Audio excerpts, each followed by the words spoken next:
Hello students, मैं अंजलि पयाल स्वागत करती हूँ आपका आईसीटी वर्चुअल क्लासेस में। कैसे हैं आप सब लोग? उम्मीद करती हूँ आप सब लोग अच्छे होंगे और अपनी लाइफ में कुछ बहुत बेहतर कर रहे होंगे। हम बात कर रहे हैं क्लास 10th के साइंस की, जिसमें हम चैप्टर पढ़ रहे थे एसिड, बेस एंड सॉल्ट, अम्ल, क्षार और लवण।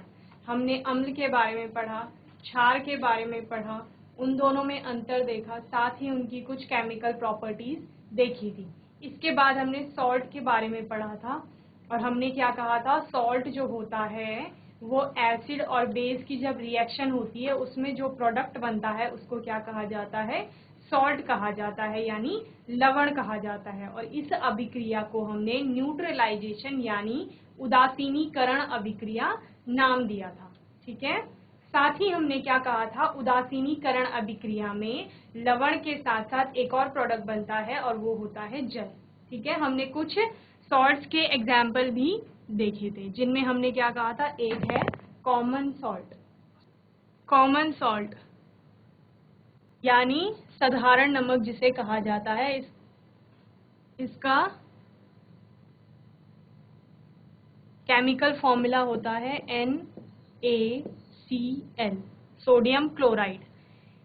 अब जैसे बात कर रहे हैं सॉल्ट की, तो हमने क्या कहा था, ये किसी एसिड और बेस की रिएक्शन का क्या होगा, प्रोडक्ट होगा। तो वो एसिड कौन सा था, हाइड्रोक्लोरिक एसिड था, एंड बेस क्या था, सोडियम हाइड्रोक्साइड था। तो जब सोडियम हाइड्रोक्साइड यानी बेस यानी क्षार, ठीक है, और HCl यानी हाइड्रोक्लोरिक एसिड, ये आपका क्या हो गया, अम्ल, ये जब आपस में रिएक्शन करेंगे किस अभिक्रिया में, उदासीनीकरण अभिक्रिया में, तो क्या प्रोडक्ट बनेगा, NaCl, सोडियम क्लोराइड। ये आपका क्या हो गया, साधारण नमक हो गया, और साथ ही क्या बनेगा, वाटर का मॉलिक्यूल फॉर्म होगा। ठीक है, फिजिकल प्रॉपर्टी की बात करते हैं तो क्या क्या फिजिकल प्रॉपर्टीज देखी थी, ब्रिटलनेस देखी थी, हार्ड होते हैं, क्रिस्टलाइन सॉलिड होते हैं, और डिसॉल्व होते हैं किसमें, वाटर में घुल जाते हैं। ठीक है, ये हमारा रिवीजन चल रहा है सॉल्ट्स के बारे में। कॉमन सॉल्ट के बाद हमने बात की थी बेकिंग सोडा की, खाने का सोडा भी जिसे कहा जाता है।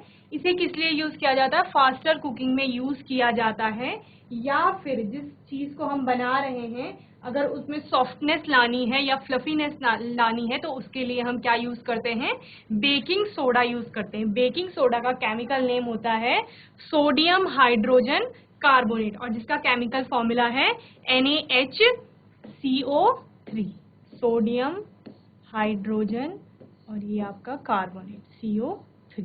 ठीक है, एक सोडियम का एटम है, एक हाइड्रोजन का, एक कार्बन का, और 3 ऑक्सीजन के एटम है। It is produced using sodium chloride. Sodium chloride जो क्या है, टेबल सॉल्ट या कॉमन सॉल्ट जिसे हमने कहा, उसके साथ रिएक्शन करवाई जाती है किसकी, वाटर और अमोनिया की। तो क्या मिलता है, ammonium chloride plus sodium hydrogen carbonate, यानी क्या हो गया, ये आपका बेकिंग सोडा। तो ये इसकी प्रिपरेशन रिएक्शन है, ये आपको आनी चाहिए। ठीक है, तो कैसे बनाया गया, सोडियम क्लोराइड की अभिक्रिया कराई जाती है वाटर के साथ और अमोनिया के साथ, तो अमोनियम क्लोराइड मिलता है एक तो, और दूसरा क्या मिलता है, बेकिंग सोडा, जिसको हम प्रिपेयर करना चाह रहे थे। ओके, यूजेस में देख लीजिए, CO2 produce during the reaction of baking soda and mild acid and cause bread और cake rise making them soft and spongy. Okay, क्या कहा कि जो हमारा बेकिंग सोडा होता है उसका यूज किस में किया जाता है, ब्रेड और केक बनाने में किया जाता है, जो उसको क्या बनाता है, सॉफ्ट और स्पॉन्जी बनाता है।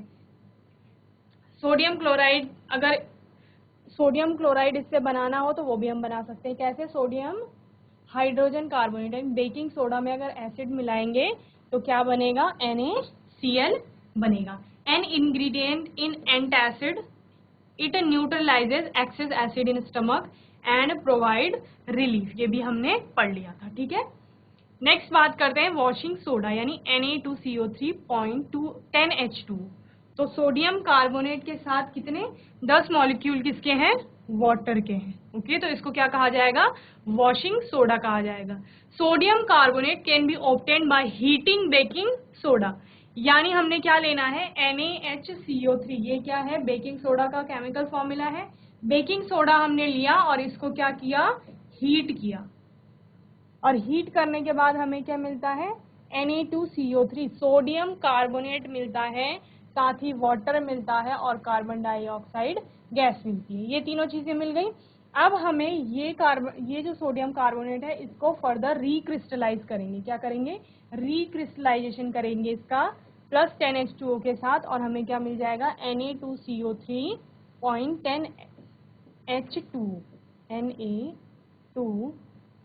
Na2CO3, और यही हमारा क्या है? वॉशिंग सोडा है। यानी क्या होता है इसकी प्रिपरेशन रिएक्शन में? सबसे पहले सोडियम हाइड्रोजन कार्बोनेट यानी बेकिंग सोडा लिया जाएगा, और उस बेकिंग सोडा को क्या करेंगे? हीट करेंगे। उससे क्या मिलेगी? सोडियम कार्बोनेट मिलेगी, और उसको रिक्रिस्टलाइज करेंगे। रिक्रिस्टलाइज का मतलब क्या होता है कि उसमें अगर कोई इम्प्योरिटीज वगैरह है तो उनको दूर किया जाता है। ठीक है, रिक्रिस्टलाइजेशन में, जिसमें इथेनॉल का यूज किया जाता है, जैसे इथाइल अल्कोहल है उसका यूज किया जाता है, या फिर हॉट वाटर से रिक्रिस्टलाइज किया जाता है। हॉट वाटर यानी जो आपका प्रोडक्ट आता है उसको पानी के साथ डिसॉल्व कर देते हैं, देन उसको फिल्टर करते हैं, और फिल्टर करने के बाद टू द फिल्ट्रेट उसको छोड़ देते हैं। जो फिल्ट्रेट आपको मिलता है उसको कुछ टाइम के लिए छोड़ देते हैं रूम टेम्परेचर पे, और वो रिक्रिस्टलाइज हो जाता है, हमें क्रिस्टल्स मिल जाते हैं उसके। तो रिक्रिस्टलाइजेशन से सिंपली क्या समझे? जो हमारे पास क्रूड प्रोडक्ट आया यहाँ पे सोडियम कार्बोनेट का, ठीक है, उसको क्या करेंगे? प्योर करेंगे अभी। ठीक है, इम्प्योरिटीज दूर करेंगे, उससे जितनी भी अशुद्धियां हैं उनको दूर करेंगे, तो वो क्या हो जाएगा? रिक्रिस्टलाइजेशन हो जाएगा। यूजेस में क्या क्या है? Sodium carbonate is use in glass, soap and paper industry. यहाँ इसका यूज होता है।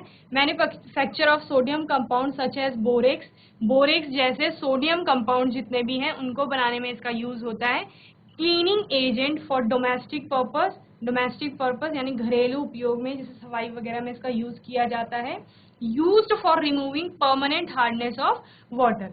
पानी में जो परमानेंट हार्डनेस होती है उसको रिमूव करने के लिए किसका यूज किया जाता है? Na2CO3.10H2 यानी सोडियम कार्बोनेट का यूज किया जाता है। ठीक है, इसके बाद हमने देखा था ब्लीचिंग पाउडर, जिसका केमिकल फॉर्मूला था CaOCl2, और जिसको हमने क्या कहा था? कैल्शियम ऑक्सी क्लोराइड कहा था। ठीक है, bleaching powder is produced by the action of chlorine on dry slaked lime. Calcium hydroxide dry slaked lime यही है, इसके साथ क्लोरीन की Cl2 की रिएक्शन कराई जाती है, तो हमें क्या मिलता है? CaOCl2 यानी ब्लीचिंग पाउडर, जिसका नाम क्या है?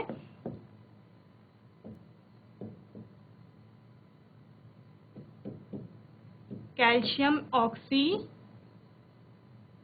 क्लोराइड, प्लस क्या मिलेगा? वाटर मिलेगा। ठीक है, एग्जाम्पल क्या क्या है? ब्लीचिंग में यूज किया जाता है, कॉटन को ब्लीच करने में, लिनेन, वुड पल्प, इन सबको ब्लीच करने में यूज किया जाता है। एज एन ऑक्सीडाइजिंग एजेंट इसको यूज किया जाता है। ऑक्सीडेशन रिएक्शन पढ़ेंगे, वहां पर देखेंगे कि ऑक्सीडेशन जिन एजेंट्स के थ्रू हो रही है, या जो हम कह सकते हैं सब्सटेंस या कंपाउंड क्या कर रहे हैं, किसी भी रिएक्शन में ऑक्सीडेशन को हेल्प कर रहे हैं, तो उन सबको क्या कहा जाएगा? ऑक्सीडाइजिंग एजेंट कहा जाए। तो ब्लीचिंग भी हेल्प करता है किसमें? ऑक्सीडेशन में, इसीलिए ये एक ऑक्सीडाइजिंग एजेंट की तरह हेल्प करता है कई केमिकल इंडस्ट्रीज में। Okay, to make drinking water free from germs. हमने क्लोरीन का जब यूज देखा था, क्लोरीन का यूज किस में हो रहा था? जर्म्स को खत्म करने में या वाटर प्यूरिफिकेशन में। ठीक है, तो यहाँ पर भी क्लोरीन प्रेजेंट है ब्लीचिंग पाउडर में, तो ये क्या करेगा? पानी से जर्म्स को मारने का काम करेगा, हटाने का काम करेगा। तो इतने यूजेस किसके हो गए? ब्लीचिंग पाउडर के हो गए। फटाफट नोट कर लेंगे सॉल्ट से।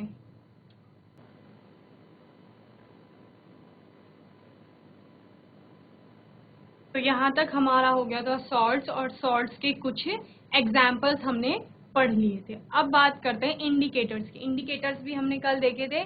special type of substances are used to test whether a substance is acidic or basic. These substances are known as indicator. जो हमें ये सूचित करते हैं कि ये जो सब्सटेंस है ये एसिडिक है, बेसिक और न्यूट्रल है नेचर में, वो ऐसे सारे सब्सटेंसेस को, ऐसे सारे स्पेशल टाइप के जो हमारे पदार्थ होंगे या कोई भी चीज होगी, उनको क्या कहा जाएगा? इंडिकेटर यानी सूचक कहा जाएगा। ठीक है। Indicator changes their colour when added to a solution containing an acidic और अ बेसिक सब्सटेंस। इंडिकेटर्स को अगर किसी सोल्यूशन के संपर्क में लाया जाता है तो वो अपना क्या कर देते हैं? कलर चेंज कर देते हैं, अपना रंग बदल देते हैं। और ये रंग किस पर डिपेंड करेगा? उस सॉल्यूशन के नेचर पर या मीडियम पर डिपेंड करेगा। अगर वो एसिडिक है तो वो दूसरा कलर देगा, और अगर वो बेसिक है तो वो कुछ और कलर देगा। यानी एसिडिक और बेसिक मीडियम में वो डिफरेंट कलर शो करेगा। तो इसमें हमने अलग अलग इंडिकेटर्स देखे थे। हमने कहा था कुछ नेचुरल इंडिकेटर होते हैं, कुछ ऑल फैक्ट्री होते हैं, कुछ यूनिवर्सल इंडिकेटर्स होते हैं। ठीक है। नेचुरल इंडिकेटर में हमने लिटमस की बात की थी कि लिटमस पेपर होता है एक, जिसमें लिटमस टेस्ट किया जाता है। टर्मरिक यानी आपकी जो हल्दी हो गई वो, चाइना रोज यानी गुड़हल, इन तीनों के साथ हम एसिड और बेस का पता लगाते हैं। ठीक है। सबसे पहले हमने क्या देखा था? लिटमस टेस्ट देखा था। लिटमस टेस्ट में क्या होता है? आपके पास लिटमस पेपर होंगे, ब्लू, नॉर्मली ब्लू और रेड कलर के आपको मिलेंगे, और आप इनसे क्या पता लगाएंगे कि जो आपको दिया गया सॉल्यूशन है वो एसिडिक है और बेसिक है नेचर में। ठीक है। हम कह रहे हैं कि हमारे पास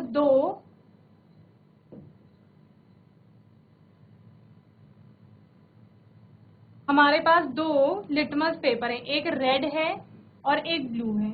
ठीक है। एक हमें अननोन कोई सॉल्यूशन दिया हुआ है। इस अननोन सॉल्यूशन के कांटेक्ट में हम इन लिटमस पेपर को लाते हैं, या हम कहेंगे कि हमने इस सॉल्यूशन में इनको डिप किया और हमने क्या देखा कि जो ये रेड लिटमस पेपर था ये ब्लू में कन्वर्ट हो गया, और जो ब्लू लिटमस पेपर था उसने कोई कलर चेंज शो नहीं किया, वो ब्लू ही रहा।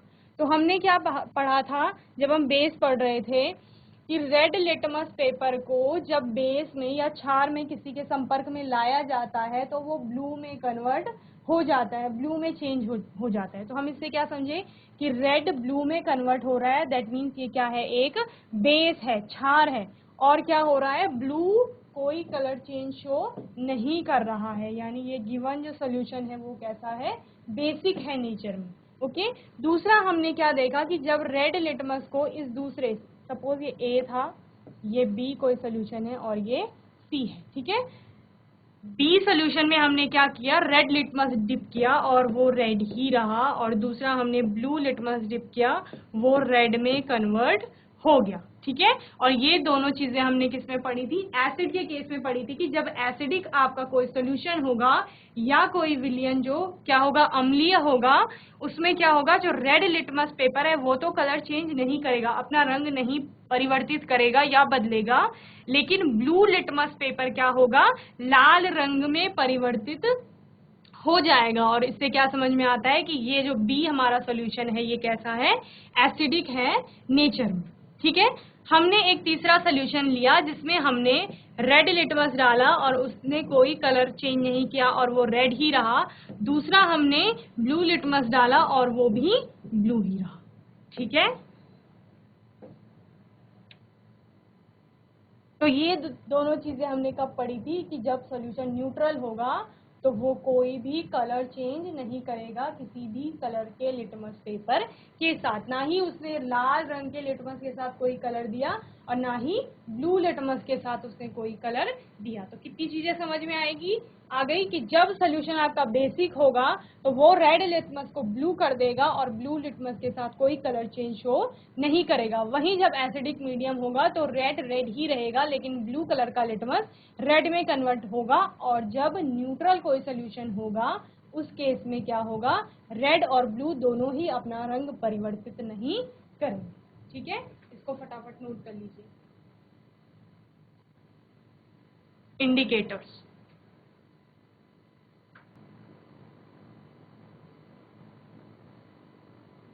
फटाफट नोट करिए, ये रिवीजन चल रहा है कल का।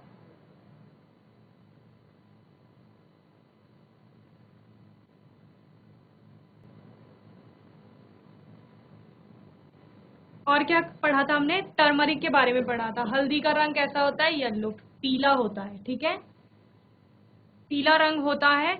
और ये जब किसी एसिड के संपर्क में आता है तो ये पीला ही रहता है, ठीक है। और हमने क्या कहा था? न्यूट्रल कोई मीडियम होगा वहां पर भी क्या होगा? इसका कलर येलो ही रहेगा। यानी अगर हल्दी के ऊपर एसिड डाला जाएगा, अम्ल कोई डाला जाएगा, तो वो पीला ही रंग रहेगा उसका। और दूसरा, अगर कोई न्यूट्रल चीज डाली जाएगी जो ना तो एसिडिक है ना बेसिक है, उस केस में भी क्या होगा? हल्दी का रंग पीला ही रहेगा। लेकिन अगर किसी बेस के संपर्क में हल्दी को लाया जाता है तो वो रेड और रेडिश ब्राउन कलर देता है, ठीक है। तो ये भी हमारा क्या है? एक नेचुरल इंडिकेटर है। तीसरा हमारे पास है चाइना रोज यानी गुड़हल। गुड़हल की पेटल्स को क्या किया जाता है? वार्म वाटर में फॉर फ्यू आवर्स रखा जाता है, कुछ घंटों के लिए गर्म पानी में गुड़हल की जो पंखुड़ियां होती हैं उनको रख देते हैं। और उसके बाद आपको एक पिंकिश या रेडिश कलर का सोल्यूशन मिलता है। वो सोल्यूशन क्या होगा? एसिड के संपर्क में आएगा तो पिंक कलर देगा, और बेस के संपर्क में आएगा तो ग्रीन कलर देता है, ठीक है। तो ये भी हमारा एक क्या है? एसिड बेस इंडिकेटर्स इनको कहा जाता है। तो नेचुरल इंडिकेटर्स में क्या क्या पढ़ लिया हमने? लिटमस पेपर पढ़ लिया, टर्मरिक यानी हल्दी पढ़ ली, और चाइना रोज गुड़हल पढ़ लिया। 3 चीजें पढ़ ली। लिटमस टेस्ट के बारे में हमने और क्या पढ़ा था? कि ये लाइकन से हमें प्राप्त होते हैं, ठीक है। और लाइकन्स क्या थे? जब फंगस यानी कवक और एल्गी यानी शैवाल एक सिम्बायोटिक रिलेशन में रहते हैं तो उनको क्या कहा जाता है? लाइकन्स कहा जाता है, ओके। नेक्स्ट हम बात करते हैं यूनिवर्सल इंडिकेटर की, जो कि क्या है? हमारा पीएच है, ठीक है।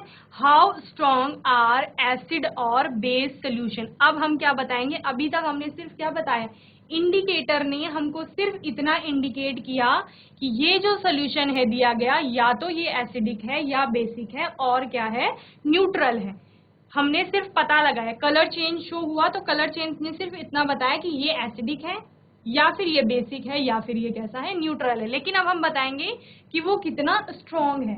जो एसिड है दिया गया या बेस है वो कितना स्ट्रॉन्ग है। It is a scale use for measuring hydrogen in concentration, pH.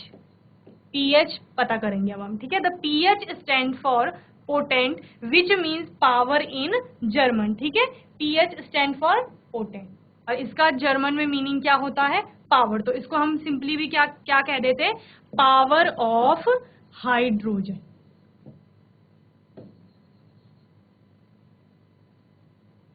तो ये हाइड्रोजन आयन कंसंट्रेशन भी बताता है आपको किसी सोल्यूशन में।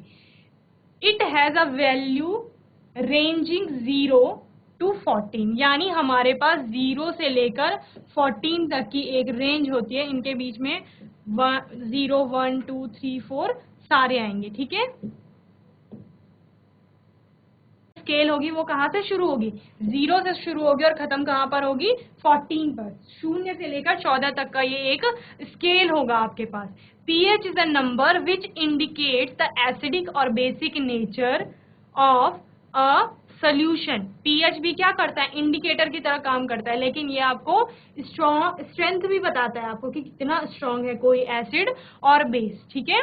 और यहाँ पर जो नंबर्स होंगे, इस बार क्या कहा हमने? 0 से लेकर 14 तक पीएच स्केल पर क्या होंगे? नंबर होंगे, और ये नंबर्स हमको बताएंगे कि ये सोल्यूशन एसिडिक है या फिर बेसिक है। Higher the hydronium ion concentration present in the solution, lower is it's pH value. PH means power of hydrogen ion. जितना हाइड्रोनियम आयन की कंसंट्रेशन बढ़ेगी, क्या कहा है?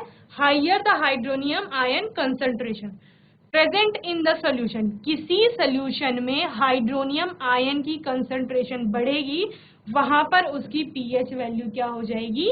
कम हो जाएगी। यानी हाइड्रोनियम आयन कंसंट्रेशन अगर बहुत ज्यादा है तो उस सोल्यूशन में या उस सोल्यूशन की पीएच वैल्यू क्या होगी? कम हो जाएगी, ठीक है। यहाँ पर हमें एक पीएच स्केल दिया गया है 0 से स्टार्ट होकर जो 14 तक है, ठीक है, इतना। और बीच 14 का हाफ कितना हो जाता है 7, तो ये 7 आ गया आपका। ठीक है, तो क्या कहा 0 से लेकर 7 तक, 0 से लेकर 7 तक इस रेंज में जितने भी आपके सोल्यूशन पीएच देंगे, यानी अगर किसी सोल्यूशन का पीएच 0 और 7 के बीच में आ रहा है तो वो कैसा होगा, एसिडिक होगा नेचर में। ठीक है, क्या कहा हमने, किसी भी सोल्यूशन का अगर पीएच वैल्यू हम देखेंगे वो 0 से 7 के बीच में आ रही है तो वो कैसी होगी, एसिडिक होगी। या हम कह सकते हैं कि अगर 7 से कम किसी भी सोल्यूशन का पीएच वैल्यू है, कितना 7 से कम है, तो वो क्या होगा, एसिडिक होगा। ठीक है, दूसरा हम कह रहे हैं कि 7 से लेकर और 14 के बीच अगर किसी सोल्यूशन का क्या आ रहा है, पीएच वैल्यू आ रहा है तो वो नेचर में कैसा होगा, बेसिक होगा। ओके, कितनी चीजें समझ में आ गई हमें। पहली कि जो पीएच स्केल है उसमें 0 से 14 की रेंज होगी, स्केल में सिर्फ 14 तक क्या होगा, वैल्यू लिखी गई होगी। और हमें क्या करना है, हमें पता करना है कि कोई भी एसिड या बेस है किसी सोल्यूशन में प्रेजेंट, या जो मीडियम है वो एसिडिक है या बेसिक है। तो हम क्या करेंगे, हम उसकी पीएच वैल्यू देखेंगे। अगर वो पीएच वैल्यू 7 से कम है, क्या कहा, पीएच वैल्यू अगर 7 से कम है तो वो सोल्यूशन कैसा होगा, नेचर में एसिडिक होगा, अम्लीय होगा। और अगर वही पीएच वैल्यू 7 से ज्यादा है, 7 और 14 के बीच में है, तो वो कैसा होगा, बेसिक एल्कलाइन या क्षारीय होगा। ठीक है, और अगर किसी सोल्यूशन का जो पीएच वैल्यू है वो एग्जैक्ट 7 है तो हम क्या कहेंगे, वो कैसा है, नेचर में न्यूट्रल है, यानी ना तो वो अम्लीय है ना ही वो क्षारीय। कैसा है, उदासीन है। ओके, अब हम क्या देखते हैं, 7 से धीरे धीरे हम 0 की साइड में जाएंगे तो एसिडिटी बढ़ती है, एसिडिक नेचर इंक्रीजेस। तो इससे क्या समझे कि पीएच में जितना वैल्यू कम आएगा, पीएच स्केल में जितनी वैल्यू कम आएगी वो सब्सटेंस उतना ज्यादा एसिडिक होगा। ठीक है, और दूसरा पॉइंट क्या समझ में आता है, पीएच स्केल की वैल्यू जितनी ज्यादा होगी उसका उस सॉल्यूशन का बेसिक नेचर उतना ज्यादा होगा। यानी अगर हमारे पास कोई सॉल्यूशन है जिसका पीएच वैल्यू 1.2 है और दूसरा कोई सॉल्यूशन है जिसका पीएच वैल्यू 4 है, ये पीएच वैल्यू है, एक का 1.2 है, एक का 4 है। ठीक है, तो अगर हम इसमें कहें कि इन दोनों में से स्ट्रॉन्ग एसिड कौन है, तो स्ट्रॉन्ग एसिड कौन सा होगा, ये वाला। सपोज हम इसको ए मान लेते हैं, इसको बी मान लेते हैं, तो स्ट्रॉन्ग एसिड कौन होगा, ए होगा। क्यों, क्योंकि इसकी जो क्या है, पीएच वैल्यू कम है। ठीक है, हमने क्या कहा, जिसकी पीएच वैल्यू जितनी कम होगी वो उतना ही ज्यादा स्ट्रॉन्ग एसिड होगा। तो इन दोनों को कंपेयर करेंगे तो इन दोनों के कंपैरिजन में हम क्या देखते हैं, A is stronger acid than B. Okay, वहीं हम अगर दूसरा लेते हैं कि ए का हम कह रहे हैं 8 है पीएच वैल्यू, ये बी कोई सोल्यूशन है और कोई सी सोल्यूशन है जिसका 11 है पीएच। ठीक है, अब हमने बेसिक नेचर पता करना है, इनमें से कौन सा स्ट्रॉन्ग बेस है। तो बेस जब हम पढ़ेंगे या बेस की जब हम पीएच वैल्यू निकालेंगे तो उस केस में क्या होता है, जितना ज्यादा पीएच में बेस का वैल्यू आता है या किसी सब्सटेंस का जितना ज्यादा पीएच वैल्यू होगा वो उतना ही ज्यादा बेसिक यानी क्षारीय होगा। तो इन दोनों में पीएच वैल्यू किसकी है ज्यादा, सी की है, तो सी ज्यादा बेसिक होगा एज कंपेयर टू बी के। ठीक है, क्यों, क्योंकि इसकी पीएच वैल्यू ज्यादा है, सी की पीएच वैल्यू ज्यादा है, इसीलिए ये ज्यादा बेसिक होगा एज कंपेयर टू बी। हम सिर्फ कंपैरिजन कर रहे हैं इन दोनों का। ओके, तो क्या क्या समझ में आया कि अगर 7 से 0 की साइड को जाएंगे तो एसिडिक नेचर इंक्रीज होगा, मतलब जिसका पीएच में जितना वैल्यू कम आएगा वो उतना स्ट्रॉन्ग एसिड होगा। और जब हम 7 से 14 की तरफ को चलते हैं तो बेसिक नेचर इंक्रीज होता है। इसका मतलब क्या है कि जिसका पीएच पे वैल्यू ज्यादा होगा या 14 के पास होगा वो उतना अच्छा या उतना स्ट्रॉन्ग बेस होगा। और एक पॉइंट क्या समझ में आया कि 7 जिसका पीएच होगा वो कैसा होगा, न्यूट्रल होगा। ओके, फटाफट नोट कर लीजिए। इसको C मान लो और इसको D मान लो, ठीक है। ये आपका एसिड के लिए था और ये बेस के लिए।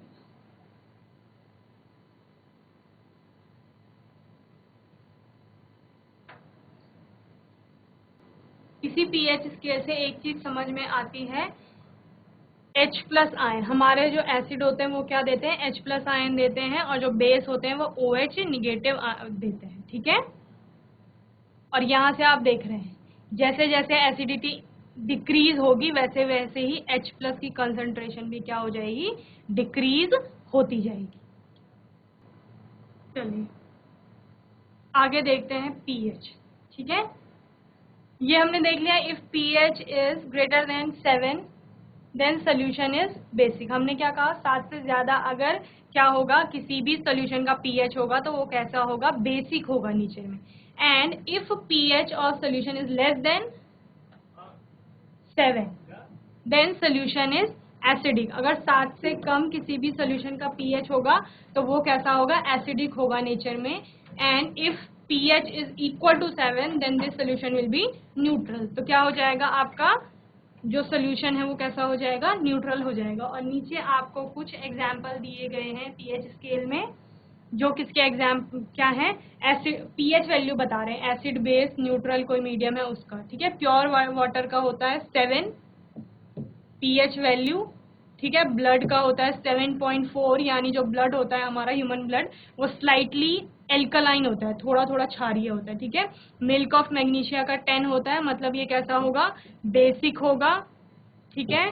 और सोडियम हाइड्रोक्साइड का कितना है 14, तो ये भी कैसा होगा, बेसिक होगा। और जब इनमें स्ट्रॉन्गनेस की बात करेंगे कि दोनों में ज्यादा स्ट्रॉन्ग कौन है, तो सोडियम हाइड्रोक्साइड क्या हो जाएगा, strong base then milk of magnesia. और यहाँ पर गैस्ट्रिक जूस की बात करें, गैस्ट्रिक जूस यानी HCl हो गया आपका, और लेमन जूस, इन दोनों की pH वैल्यू में किसकी pH ज्यादा है, लेमन जूस की ज्यादा है pH। लेकिन हमने क्या कहा कि pH स्केल में जिसकी pH वैल्यू कम होगी वो ज्यादा स्ट्रॉन्ग एसिड होगा। तो यानी जो गैस्ट्रिक जूस है वो स्ट्रॉन्ग एसिड होगा देन लेमन जूस। तो pH आपको अच्छे से समझ में आ गया होगा होपफुली।